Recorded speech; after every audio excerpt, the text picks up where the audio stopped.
శవునికి ఏ అభిషేకం వలన ఏం ఫలితములు? 1 గరిక నీటితో శివాభిషేకము చేసిన నష్టమైన ద్రవ్యము తరిగ పొందగలడు. 2 నువ్వుల నూనెతో అభిషేకించిన అపమృత్యువు నశించగలదు. 3 ఆవు పాల అభిషేకం సర్వ సౌఖ్యములను ప్రసాదించును. 4 పెరుగుతో అభిషేకించిన బలము, ఆరోగ్యము, యశస్సు లభించును. 5 ఆవు నెయ్యితో అభిషేకించిన ఐశ్వర్య ప్రాప్తి కలుగును. 6 చెరకు రసముతో అభిషేకించిన ధనవృద్ధి కలుగును. 7 మెత్తని చేక్కరతో అభిషేకించిన దుహక నాశనము కలుగును. 8 మారేడు బిల్వదల జలము చేత అభిషేకము చేసిన భోగభాగ్యములు లభించును.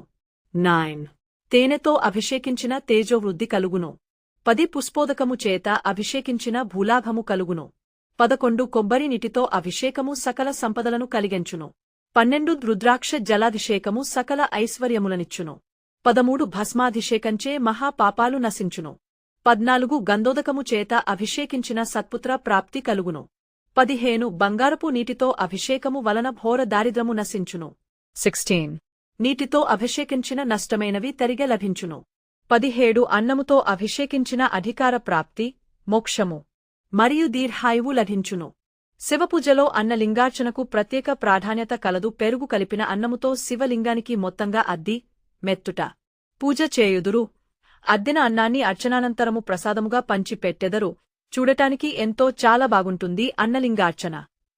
18 ద్రాక్ష రసముచే అభిషేకమునర్చిన ప్రతి దానిలో విజయము లభించగలదు.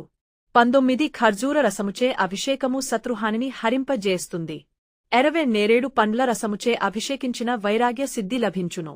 21 కస్తూరి కలిపిన నీటిచే అభిషేకించిన చక్రవర్తిత్వము లభించును.